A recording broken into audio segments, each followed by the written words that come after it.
Почитувани граѓани, моето име е Саши Ивановски, политико, и се кандидирам за пратеник во изборната единица 3 од партијата Народно движење за Македонија. На избирачкото ливче сум под број 7. Во изборна единица 3, како што знаете, се градовите Штип, Кочани, Велес, Крива Паланка, Кратово, Пробиштип, Берово, Пехчево, Делчево, Виница, општина Илинден, Карбенци и другите, Свети Никола и другите населени места. Причината поради која што сакам да се кандидирам и кој што одлучив да се кандидирам, бидејќи мојата визија и мојата причина поради која што се бавам со новинарство не е само да бидам статичен наблюдувач на работите во Македонија. Од секогаш сум сакал да ги променам работите, да влијам на нештата. Како новинар чувствувам дека во Македонија денеска опсегот на нашето влијание е навистина стеснат. Владата не притиска од сите страни, не ги гаси медиумите, не ги кочи парите кои што стигаат кон критичките медиуми, бидејќи спонзорите се плашат да се рекламираат. Мислам дека ако ми дадете подршка и ако успеам да влезам во парламентот, ќе имам шанса и платформа од натре од парламентот да ги искажувам работите кои што власта ми забранува да ги кажувам преку медиумите.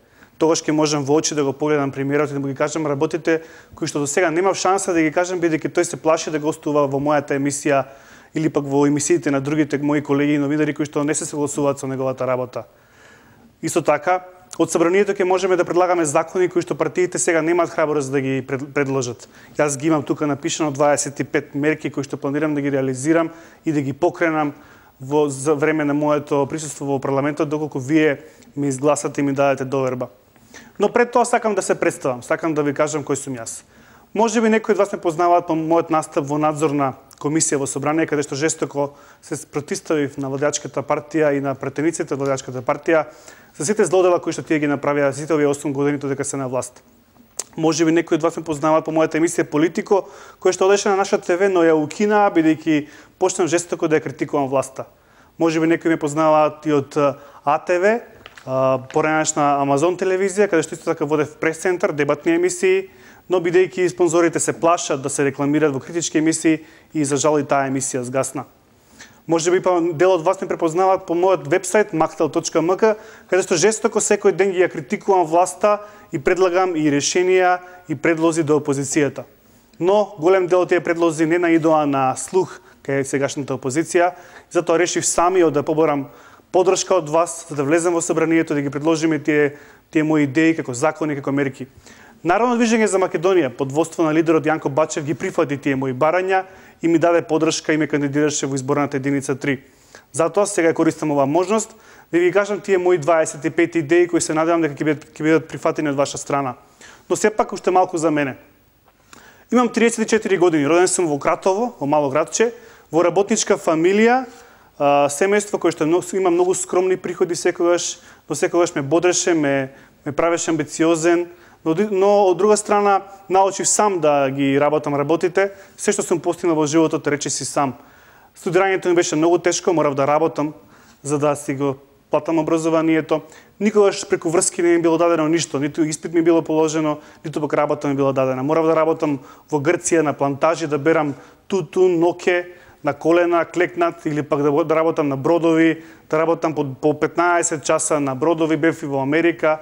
Навистина имам видено речиси се и сум човек кој што ја дели вашата судбина и знае како е да немаш пари, како е да си гладен, како е да немаш стан, како е да немаш облека. Ја делам вашата судбина, почитувани, не сум мамино дете или татина маза. Сега сум женет, имам мало бебенце, работам како новинар, го работам мојот вебсайт maktel.mk и еве решил да се кандидирам и да се вклучам во политиката. Тоа беше за мене. Сега малку за моите идеи, мојата програма која сакам да ви ја понудам. Прво, пред да ви ги објаснам 25 точки, кои што на брзина ќе ви ги објаснам, нема да бидам досаден, сакам да ви кажам која е идејата за оваа програма. Дали сте забележале, почитувани, дека 25 години веќе сите партии се надпреваруваат која партија ќе предложи се поголем буџет пред вас. Што значи тоа? Се повеќе пари се зимаат од стопанството, од вас почитувани преку даноци, преку давачки, и се повеќе пари одат кај премиерот на купче, тој да ги распределува. Погледнете го буџетот. Тој сега стигна веќе до 3 милиарди евра. Тоа речиси 50% од бруто домашниот производ. Се што произведуваме во оваа држава, од земјоделие, преку челик, Се што правиме 50% оди кај Груевски секоја година на маса. Тоа е еден шлепер девизи. 3 милиарди евра не можете да замислите. Потоа тој тие пари ги распределува, што како субвенции, што како тендери, што како плати, субвенции, така натаму, со тоа ја купува целата јавност. Нели приметувате колку новинари се купени, колку актери се купени, колку интелектуалци, писатели, режисери. Сите тие луѓе се купени бидејќи Груевски има многу пари во себе, може сите нас да не купи, сите медиуми, цела јавност. Тоа е еден вид нова диктатура. Кој е мојот предлог? Понатаму во иднина тие пари да ги намалуваме, со тоа што му ја намалуваме моќта на примерот кој да биде, и да биде Зоран Заев, и да остане сегашниот. Јас се надевам дека ќе се смени сегашниот, навистина се надевам дека ќе дојде до промени, затоа и се вклучи во политиката. Целта е да ги намалиме парите на премиерот, тој да нема толкова моќ, да не може да купува цели медиуми, цела писателска фела. Погледнете сите 90% од актерите се купени, сите настапуваат со Facebook профили во рекламите на Груевски. Па погледнете ги пеачите. Погледнете да митик на ВМРО ДПМН. Сите пеачи од народно, забавно, сите се наредени ја пеат неговата химна. Зошто? Пошто има многу пари. Тоа има 3 милиарди евра. Во една сиромашна земја може сите да не купи. Мораме во иднина да ги намалиме даноците. Да го намалиме буџетот. Буџетот мора да се намали од 3 на 2 милиарди. Мора 1 милиарда евра да му скусиме во наредните 10 години помалку, по 100 милиона евра. Тоа е една од моите точки. Втора точка, мораме да ги намалиме даноците. ДДВ-то е 18%, мораме да го намалиме на 8% во наредни 10 години. И не само тоа, сите други давачки, акцизи, персонални даноци, сето тоа мора да се намали. Казните, мораме да ги намалиме. Не смееме да ги казнуваме луѓето, ако направат грешка, да ги уништуваме со такви огромни казни. Мораме да дадеме 3 шанси за поправка. 3 предупредување пред казна. Тоа е уште една мерка која што е во овие 25 мерки. Исто така, мораме да намалиме државната администрација. Имаме 300.000, односно се извинувам, 200.000 административци, буџетари, џаболебари, јас тие ги викам. Тоа се се партиски војски. Сите партии како доаѓаат на власт, сите си става уште по 20, по 50.000 луѓе на државна сметка. И стигнавме до 200.000, а може се и повеќе ако ги земеме и општините, и сите јавни претпријатија, сите агенции, сигурно се над 200.000. Тоа се луѓе кои што се на терет на буџетот и само седат, зима плата, никој од нив дали 50% знае воопшто што работи. Нашата партија и јас ќе се залагам во парламентот, ако ми дадете шанса, да се донесе забрана од 10 години да не смее да се вработи никој во администрација. 10 години! Освен тоа, во наредните 10 години бројот на државната администрација мора да падне од 200 на 100.000.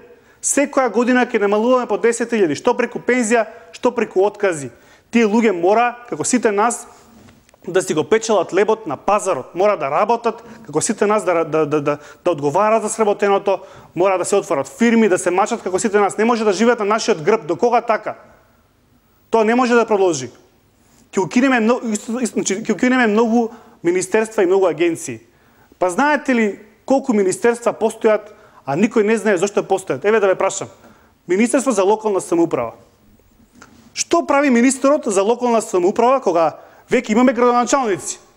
Што прави? Он ги шета и пие кафе секој ден со друг градоначалник? Нели идејата беше да се децентрализира моќта.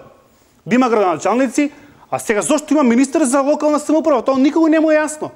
Тој човек има заменик, има кабинет, шофери, секретарки, плати огромни. Тоа се е трошок. Исто така. Заменик министерот. Па тој човек, сите заменици министри, ако ги прашате еден, ако знае што работи, еве јас ќе се откажам од политичката кариера. Тие функции постојат само за да можат партиите меѓу себе да се договараат кога прават коалиција. Еве ти на тебе 3 министерски места, дај ми ти на мене 4 заменички министерски места.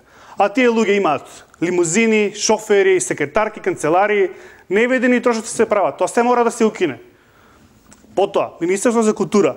Зошто постои ова министерство? Кажете ми колку од вас посетиле мајски оперски вечери, колку од вас посетиле оперска представа или концерт на сериозна музика? Тоа е, тие работи што се финансираат преку ова министерство се продукти кои што ги конзумира повисокиот слој. Тоа се високо образовани луѓе, инженери, доктори, високи функционери. Тие луѓе онака имаат високи дебели плати. Тие ќе си ги плаќат самите настаните преку картите. Нема што министерството годишно да разделува преку 60 милиона евра за работи од кои што обичниот народ нема никаква корист. Кажете ми, во која нормална држава има министерство за култура? Во Америка нема, да знаете. Преку тоа министерство се купуваат интелектуалците, писателите, режисерите, им се даваат пари за книги, а овие пак за возврат ја фалат владата. Ако го кинеме тоа министерство, оваа фела нема да биде зависна од владата, ќе биде критички настроена кон општеството, а токму таа фела, тој крем нас ни треба да биде критичен кон нашето општество. И други такви министерства и агенции, јавните предпријатија, тоа се треба да се укине. И тука ќе заштедат многу пари и многу партиски паразити ќе бидат трнати од државната сметка. Понатаму, Македонската радиотелевизија. Тоа гласило, тој медиум ќе биде секогаш владино гласило. Која власт да биде, колку и да биде таа власт, не знам да се труди, тоа секогаш ќе биде владино гласило. А секогаш ние ќе го плаќаме преку нашата претплата. МТВ мора да се укине, МТВ мора да се приватизира. Со така народот ќе се отараси од таа давачка со кој што сега сите дремеме пред УЈП и плаќаме, зошто плаќаме сега за Грујовизија. Грујо тамо да гостува секој ден. И тоа мора да се укине.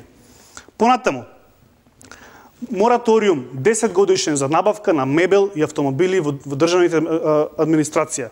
Навистина, тука се трошат огромни пари за лимузини, за коли, за мебел. Не ни треба тоа. Имаме многу голем дефицит, многу сме задолжени и мораме тука да правиме промени. Мораме да ја намалиме и државната задолженост. Македонија е презадолжена земја. Веќе нека 8 милиарди евра имаме долг. Груевски го качи тој долг и сега може би сте сведоци самите на рекламите, тој ветува нови автопати, ќе враќал долгови на приватни лица. Зошто до сега тој тоа не го направи? До сега градеше Скопје 2014, споменици, фонтани, фрлаше пари кај треба и кај не треба. Ги потроши сите пари и сега после 8 години му текна да гради автопати. Со тоа тој самиот признава дека 8 години бил во грешка. Бидејќи тој 8 години нас не убедуваше дека нас не ни требаат автопати. Значи тој самиот признава дека 8 години ги потрошил во празно. Веќе требаше да имаме автопати, требаше веќе да имаме патишта. Ова е срамно што го прави премиерот. Исто така, планирам укинување на поимот репрезентација. Тоа е начин на кој што сите државни функционери јадат и пијат на наша сметка. Значи сите градоначалници, сите министри, сите заменици министри, сите директори на јавни предпријатија, сите јадат и пијат на наша сметка и тоа се вика репрезентација. Само за мало подсетување, градоначалникот на општина Карпош минатата година потрошил 160.000 евра за јадење и пиење. По пресметките, тоа излегува дека тој дневно троши 10.000 денари. Че тој 10.000 денари седнува и јаде и пие и гнете цел ден. Замислете. Па зошто да не си платат луѓето од нивниот джеб? Те имаат сигурно по 1.000-2.000 евра плата. Сите, ако влезам јас во собрание, ќе се борам за забрана за јадење и пиење на државна сметка.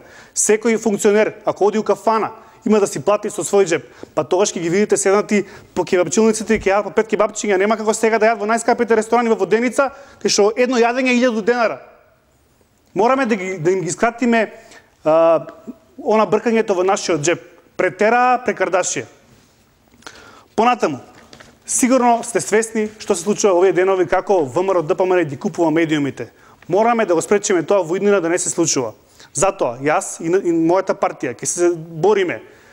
Никогаш владата да не смее да плати на ни еден медиум ни една пара.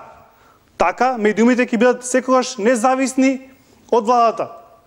Значи, кој да било идна влада да не смее ниту еден денар да плати на ниту еден медиум. Така сите медиуми ќе се борат на пазарот, нема да има едни повластени што земат милиони и милиони евра, а други оставени без динар пара. Па нема да имаме вакви смешни вести, кај што сите вести наликуваат еден на друг. Фактички сите вести ги режира Мартин Протогер. Тоа го знаеме, тоа имаше и многу новинари излегува со факти дека тоа така се прави. Ова е фактички нов вид на диктатура, ви го перат мозокот со ваши пари. Ви ги зимаат парите, ги плаќаат медиумите и ви ги кажуваат нивните розови очила и гледање на работите. Ве лажат цело време, ве манипулираат. Значи, Народно движење за Македонија ќе се бори за забрана за плаќање на пари од владата кон медиумите.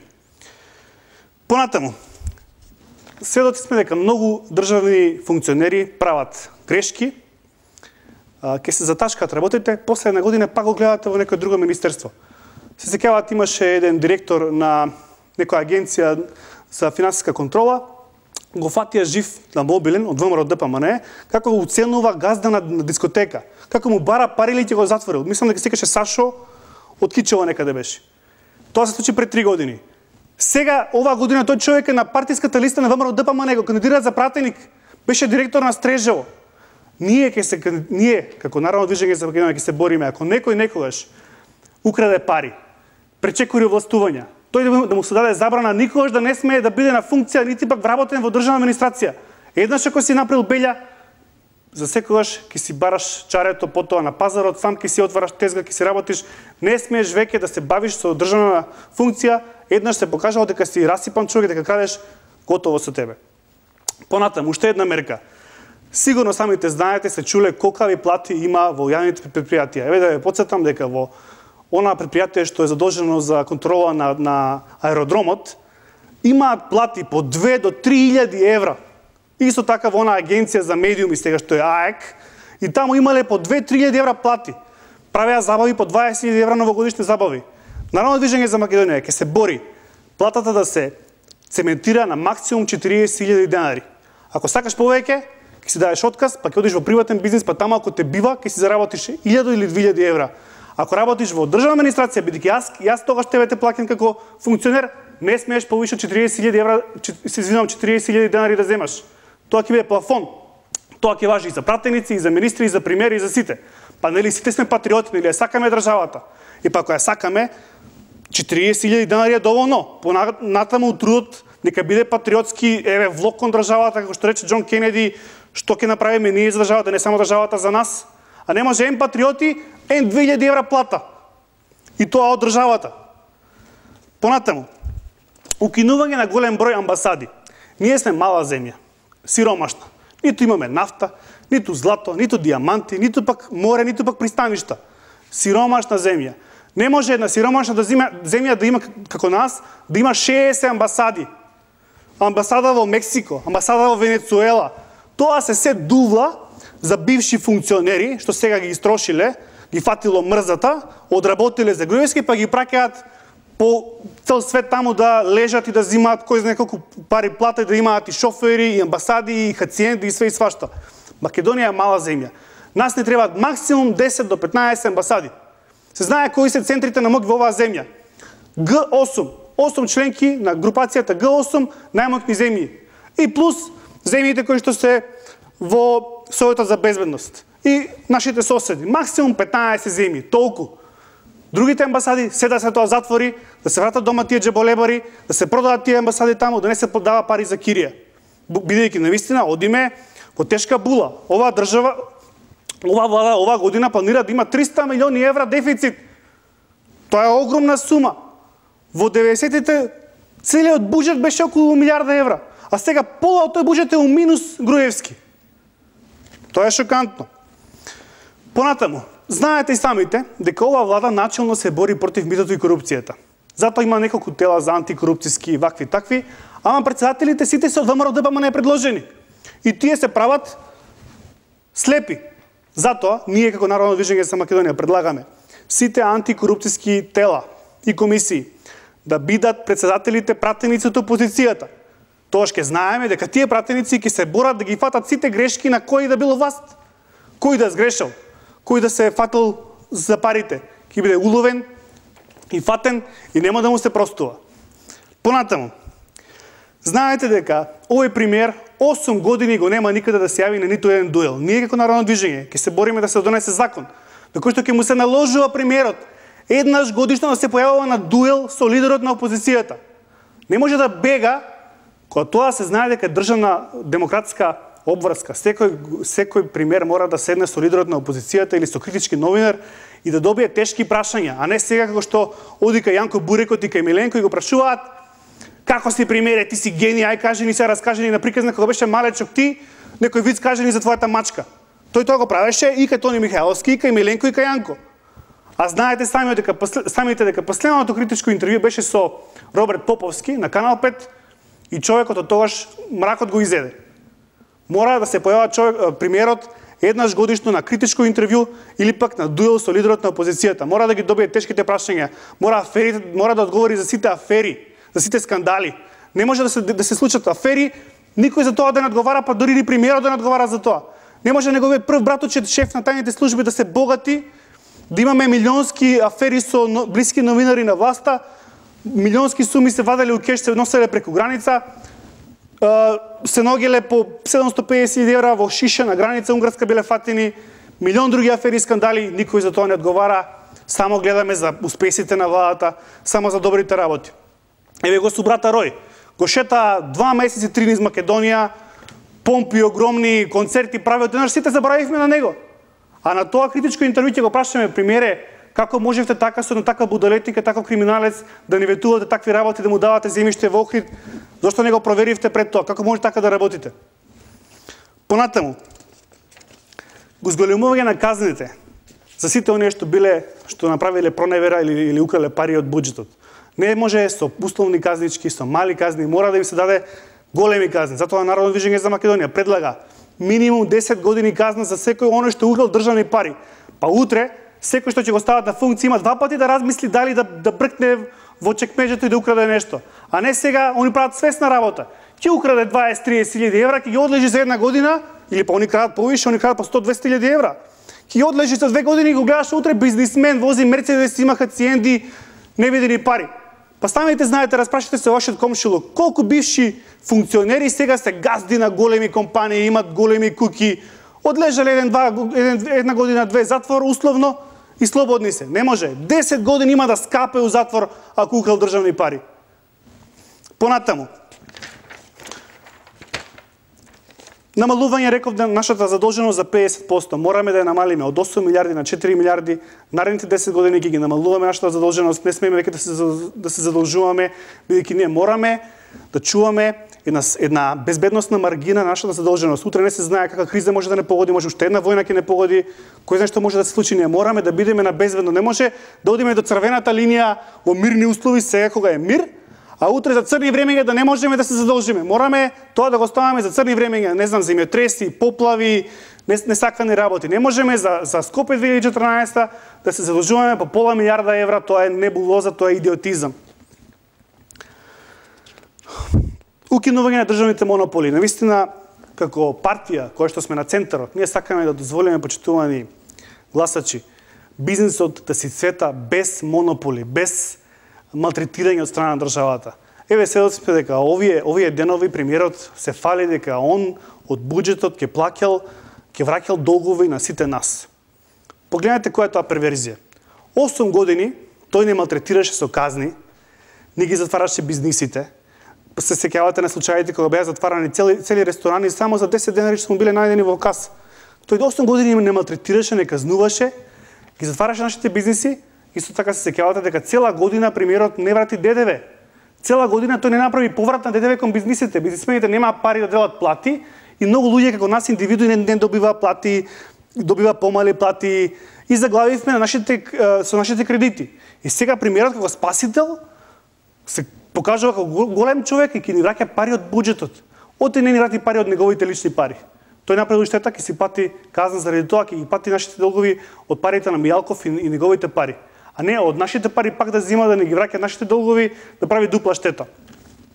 Значи, затоа ние како Народно движење за Македонија, јас како пратеник ќе се борам да се трнат стегите, да се намалат давачките, да се трнат оние закони кои што бараат од бизнисмените разноразни регулативи, обврски, им го отежнуваат бизнисот. Мораме така да ја трнеме раката на државата од бизнисмените, за да можат они да отварат фирми со намалени даноци, ќе можат повеќе луѓе да вработуваат и така ќе се вработат луѓето. Еве се сеќавате на дуелот на претседателите. Претседателот Иванов со големо исмејување ги навреди домашните бизнисмени. Претседателот Иванов, инаку да ве информирам, целиот свој живот е на државна плата. Тој бил работен во МРТВ, потоа бил работен во УКИМ како професор, а сега е претседател. Цел живот он земал плата од државата. Значи, цел живот тие домашни бизнисмени му ја плакиле него платата, а он да јаде и да пие. И сега во последната дебата тој ги навредуваше, бизнисмените биле неспособни. Па тој знаели дека странските бизнисмени се слободени од сите давачки и од нивните фирми ниту едно доларче не оди во државниот буџет. Се што се полни од сегашните домашни бизнисмени и од задолжувањето од нашите внуци и правнуци. Наистина смешно и преврезно. Почитувани, кои се моите вредности? пошто јас верувам, ако бев расипан човек, ако бев човек без морал и без етика, што мислите ќе се борев ли вака сам против власта со мала партија? Немаше ли да продолжам да водам емисии на провладени телевизии да го фалам Груевски? На 34 години немам ниту стан, ниту сериозни примања, се борам за правдина, се борам за работите во кои што искрено верувам. Со Мактел МК цело време се борам против провладените новинари, добив милионски тужби за клевета. Ми затвара емисии, ме малтретираа, дури ме уапсија пред универзална сала кога ги сликав джиповите на Груевски и на Мијалков. Јас верувам во принципи, во морал, во вистина, во правдина. Ако ми изгласате за пратеник, никогаш нема да ви изневерам. Никогаш нема да ги заборавам на работите што сум ги ветил. Впрочем, мојата политичка кариера е само почеток. Ова не е крај. Ако влезам во собранието, јас нема да заборавам се што сум ветил. Напротив, ќе се трудам и понатаму да ги зборам овие работи. Па наредните избори да имаме 20, 30, 40 пратеници, па да освоиме власт сакам и овие работи што ви ги ветувам да ги ставиме во вистина, во реалност и веќе еднаш да отвориме нов лист. Затоа нашето мото е радикални промени во државата. Бидејќи 25 години сите ветуваат промени, а сите прават само шминки. Мали шминки, а се исто е, дури се влошува. Во 2006 година јас бев еден од оние што гласаа за Никола Груевски. Тогаш верував во него дека е технократ, дека ќе остави демократијата уште поголема да биде, дека ќе намали доноците, ќе намали државна администрација, ќе има помалку мито, помалку криминал, а што гледаме денеска? Демократија речиси да нема, се богати неговата фамилија таму, неговите братучеди, неговите пратеници купуваат станови по 200-300 илјади евра, а ние сонуваме за сите тие работи. 400.000 луѓе избега од Македонија. Ги напуштија Македонија, не гледаат перспектива во нашата земја. Груевски е големо разочарување. Наместо економија, тој ни шири патриотизам и национализам. Наместо правдина и реформи, тој ни нуди диктатура и лаги и манипулации. Мораме да воведеме ред во оваа држава, мораме да ги намалиме даноците, да намалиме трошење, мораме да свртиме нов лист. Сите други партии работеа за своите интереси. Бидејќи сите имаат големи митинзи, големи реклами кои што коштат милиони евра, што мислите како ги тие после пари тие вратат назад кон тие што им ги дале? Со тендери, со криминал. Ние ќе ги намалиме тендерите, ќе намалиме потрошувачката и ќе наистина ќе работиме поштено и искрено само за вас. На крај, сакам да ви обрнам внимание на моите противници во мојата изборна единица. Погледнете кои се тоа луѓе. Партијата на Бучковски, бивш премиер, поврзан со многу афери, со Телеком, со тенковски делови, фабрики медиумски, многу човек кој што имаше шанси да покаже што знае, не покажа ја бара пак вашата доверба. Никола Груевски, 8 години премиер, пред тоа 2 години министр за финансии, 10 години човекот се буди на стабајле, ги мие забите, се бричи и оди на работа како најмокен човек во државата. 10 години, па малку ли му се? Уште колку му требаат? Уште 10, 100 години? Што е ова, турско робство ли е ова? Имаше 8 години како премиер и 2 години како министр да покаже што знае. Видовме, фала, пријатно, не ни треба повеќе. Љупче Гергиевски, 4 години беше премиер. Видовме што знае, што умее. Направи неколку добри работи, направи многу лоши работи, многу е контроверзен политичар, навистина не верувам дека тој ќе ја освои вашата симпатија. Остануваат сегашната опозиција, генералот Стојан Ангелов и ние. Генералот зборува само за правата на бранителите и за војната 2001. Тоа е завршена приказна. Мораме да гледаме напред. Мора некој да нас даде визија каде ќе се движи Македонија, како ќе изгледа Македонија. Тоа генералот не го нуди. Останува само опозицијата со Зоран Заев и Чекеринска и Народно движење за Македонија. Јас нема да зборувам лошо против нашата опозиција. Таа е под тежок напад, под црна кампања. Јас ќе оставам на вас, вие да одлучите. Вие нудиме нашата програма како Народно движење, ви се нудам јас како човек кој што искрено ќе работи за вас. Ваша е одлуката, вие гласате, вие одлучувате. Благодарам.